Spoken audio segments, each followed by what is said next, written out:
गुरु पूर्णिमा हम क्यों मनाते हैं? गुरु पूर्णिमा की इतनी महिमा क्यों है? गुरु पूर्णिमा हम किसे कहते हैं? ध्यान से सुने। आषाढ़ी पूर्णिमा को ही हम गुरु पूर्णिमा कहते हैं, क्योंकि इसी दिन जगत के कल्याण के लिए श्री कृष्ण द्वैपायन वेदव्यास जी महाराज का प्रागट्य हुआ था। जगत के कल्याण के लिए, जगत को मार्गदर्शन करने के लिए नारायण भगवान पराशर पुत्र बन करके प्रकट हुए थे और जगत का कल्याण किया था। इसीलिए वेदव्यास जी के सम्मान में ये गुरु पूर्णिमा का उत्सव हम सभी आयोजित करते हैं। यमुना जी के द्वीप से इनका प्रागट्य हुआ, इसलिए द्वैपायन कहा गया। श्री कृष्ण इनका नाम था और वेदों का विस्तार किया, इसलिए इनको वेदव्यास कहा गया। इनका पूरा नाम था श्री कृष्ण द्वैपायन वेदव्यास जी महाराज। अगर व्यास जी महाराज नहीं होते ना, तो आज मानव नहीं होता, क्योंकि मानव को जीवन जीने की कला श्री वेदव्यास जी महाराज ने शास्त्रों के माध्यम से सिखाया। वेद के माध्यम से, पुराणों के माध्यम से ये बताया कि मनुष्य को जीना कैसे है। गुरु कौन है? गुरु वही है जो शिष्य के जीवन के अंधकार को, अज्ञान रूपी अंधकार को दूर कर दे। वेदव्यास जी ने शास्त्रों के माध्यम से जगत के जितने भी जीव हैं सबके हृदय से उस अंधकार को, अज्ञान रूपी अंधकार को दूर किया था। और उन्हीं के आदर में हम सभी लोग गुरु पूर्णिमा का उत्सव मनाते हैं। गुरु ब्रह्मा गुरु विष्णु गुरु देवो महेश्वर, गुरु साक्षात परब्रह्म तस्मै श्री गुरुवे नमः। गुरु को ब्रह्मा कहा, गुरु को विष्णु कहा, गुरु को महादेव कहा। क्यों कहा? क्योंकि ब्रह्मा जी के 4 मुख हैं और 4 मुख से वेद प्रकट हुए, पर वेदव्यास जी के तो एक ही मुख हैं। एक ही मुख से वेदों का विस्तार कर दिया, इसलिए वो ब्रह्मा के रूप में हैं। विष्णु जी के 4 हाथ हैं। 4 हाथ से भगवान विष्णु जगत का पालन करते हैं, पर वेदव्यास जी के तो 2 ही हाथ हैं और वेदव्यास जी ने अपने दोनों हाथों से ही भक्ति ज्ञान वैराग्य का विस्तार किया। जगत के जीवों तक भक्ति ज्ञान वैराग्य को पहुंचा करके उनकी आत्मा को तृप्त किया, इसलिए वो विष्णु के समान है। और गुरु देवो महेश्वर, गुरु शिव के समान है। क्यों? शिव जी के तो 3 नेत्र थे, पर वेदव्यास जी के 2 ही नेत्र हैं। शिव संहार करने वाले हैं, शिव संहार करते हैं। गुरु भी तो संहार करता है। जीव के जीवन से उसकी बुराइयों का संहार अगर कोई करता है तो वो गुरु ही करता है, इसलिए गुरु को शिव स्वरूप भी कहा गया। भक्ति ज्ञान वैराग्य की पुष्टि अगर कहीं होती है, जीवन की भक्ति, जीवन का ज्ञान वैराग्य अगर कहीं बढ़ता है तो वो गुरु के ही चरणों में बढ़ता है। इसलिए प्रत्येक व्यक्ति को गुरु की चरण शरण में अवश्य ही जाना चाहिए। इस दिन वेदव्यास जी का प्रागट्य हुआ था, जिसे हम गुरु पूर्णिमा के रूप में मनाते हैं। इस बार गुरु पूर्णिमा 10 जुलाई को है। देश में ही नहीं, अब तो विदेश में भी गुरु पूर्णिमा का उत्सव मनाया जाता है। 10 जुलाई को सब इस बार गुरु पूर्णिमा का उत्सव मना रहे हैं। प्रत्येक शिष्य को गुरु पूर्णिमा के दिन अपने गुरु के चरण शरण में जाना चाहिए। प्रत्येक शिष्य को गुरु के चरणों में बैठना चाहिए। क्यों बैठना चाहिए? क्योंकि गुरु की महिमा है।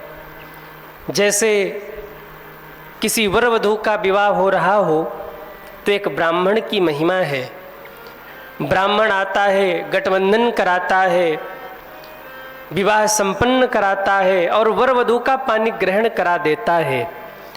ठीक ऐसे ही जीवन में जब गुरु आते हैं तो भक्त और भगवान का पानी ग्रहण करा देते हैं।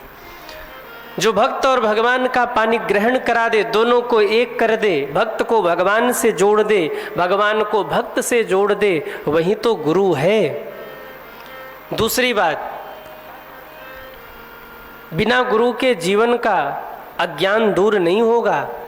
गुरु ही है जो जीवन के अज्ञान को दूर करता है, क्योंकि गुरु का मतलब ही है गु यानी अंधकार, रु यानी प्रकाश। जो जीव को अंधकार से प्रकाश की ओर ले जाए, अज्ञान रूपी अंधकार को नष्ट करके उसके जीवन में ज्ञान का प्रकाश कर दे, वही गुरु है। जब शिष्य गुरु के चरणों में बैठता है तो उसके जीवन के जो अंधकार हैं, उसके जीवन की जो अज्ञानता है वो नष्ट होती है और उसका जीवन ज्ञानमय होता है। तीसरी बात, कहीं भी रहिए, गुरु पूर्णिमा के दिन समय निकालकर गुरु के चरण शरण में अवश्य पहुँचिए। क्यों? जैसे मोबाइल डिस्चार्ज हो जाए ना तो उसे चार्जर की ज़रूरत होती है। गाड़ी में अगर डीजल पेट्रोल न हो तो पेट्रोल पंप तक जाना पड़ता है। ठीक ऐसे ही जगत के व्यवहारों को निभाते निभाते जब व्यक्ति थक जाता है और गुरु के चरण शरण में जाकर जब वो बैठता है तो उसका आध्यात्म पुष्ट होता है, उसे जीवन जीने की कला वहाँ से मिलती है, उसके जीवन में भक्ति का विस्तार होता है, ज्ञान का विस्तार होता है। इसलिए गुरु पूर्णिमा के दिन प्रत्येक शिष्य को गुरु के चरणों में अवश्य जाना चाहिए। इस गुरु पूर्णिमा को राम भी मनाते हैं, इस गुरु पूर्णिमा को कृष्ण भी मनाते हैं, वो भी अपने गुरु के चरण में जाते हैं, वो भी अपने गुरु के द्वार जाते हैं। ये गुरु पूर्णिमा न तो ब्राह्मण का है, न तो क्षत्रिय का है, न तो वैश्य का है, न तो शूद्र का है। ये गुरु पूर्णिमा समस्त मानव जाति का है। ऐसे वेद व्यास जी जिनके सम्मान में हम गुरु पूर्णिमा मनाते हैं, कैसा था उनका जीवन? जन्म लेते ही जंगल की ओर जाने लगे। माँ कहती हैं, पुत्र, एक माँ को तब सबसे ज़्यादा खुशी मिलती है जब उसका बेटा उसके पास हो। आप हमें छोड़कर जा रहे, हम कैसे रहेंगे? धन्य है वेद व्यास जी। वेद व्यास जी ने कहा, माँ, मेरा तो जन्म ही जगत के कल्याण के लिए हुआ है, पर आप माँ हैं, कह रही हैं, तो मैं आपको इतना वचन जरूर देता हूँ, जब जब भी आप मुझे याद करेंगी मैं आपके सामने प्रकट हो जाऊँगा। जब जब भी माँ याद करती, वेद व्यास जी उनके सन्मुख प्रकट हो जाते। ऐसे वेद व्यास जी, गुरु पूर्णिमा हम उनके जन्म के उत्सव पर मनाते हैं सज्जनों। और सबसे बड़ी बात, ब्रह्मसूत्र का आरंभ, ब्रह्मसूत्र का लेखन आरंभ जो हुआ था वो गुरु पूर्णिमा के ही दिन हुआ था। एक महान ग्रंथ है महाभारत, 1 लाख श्लोकों वाले महाभारत का पूर्ण लेखन हुआ था गुरु पूर्णिमा के दिन। सारे देवताओं और ऋषियों ने बैठ के ये विचार किया कि शिव जी का दिन तो सोमवार है, हनुमान जी का दिन तो शनिवार और मंगलवार है, पर जो गुरु जगत को ज्ञान देता है उसका कौन सा दिन है? तो गुरुवार है। पर सबके पास इतना समय नहीं कि हर गुरुवार को गुरु के चरणों में जाए, तो आषाढ़ी पूर्णिमा को ये निश्चित किया गया कि प्रत्येक शिष्य अपने गुरु के चरणों में जाए और जाकर के वहाँ से आध्यात्म का, भक्ति का बोध प्राप्त करे और अपना कल्याण करे। 364 दिन कहीं भी रहिए, पर एक दिन आषाढ़ी पूर्णिमा को, गुरु पूर्णिमा को गुरु की चरण में जा कर के गुरु से अपने कल्याण के बारे में पूछिए। ये गुरु की महिमा है। गुरु बिन भव निधि तरह न कोई, जो बिरंचि शंकर सन होई। तो आप सभी को गुरु पूर्णिमा की बहुत बहुत शुभकामना। हनुमत कृपा धाम काशी जी में गुरु पूर्णिमा का उत्सव 10 जुलाई को मनाया जा रहा है। जिसमें 11 बजे से 12 बजे के बीच में मंत्र दीक्षा का कार्यक्रम और 12 बजे से 2 बजे तक कुछ सत्संग वार्ता, और जो भी जिज्ञासा हो किसी के मन में, कोई अगर कोई प्रश्न करना चाहता हो तो प्रश्नों का उत्तर, और फिर 2 बजे के बाद प्रसाद वितरण आदि का कार्यक्रम। तो जो भी भक्त पधार रहे हैं आप सभी अवश्य आइए और आ करके इस गुरु पूर्णिमा उत्सव का आनंद लीजिए। श्री हनुमान जी के दरबार में हनुमान जी से बड़ा गुरु कौन होगा। जय जय जय हनुमान गोसाई, कृपा करहु गुरुदेव की नाही। तो श्री हनुमान जी भी स्वयं एक गुरु हैं। ऐसे श्री हनुमान जी के चरणों में आप सभी उपस्थित हुए।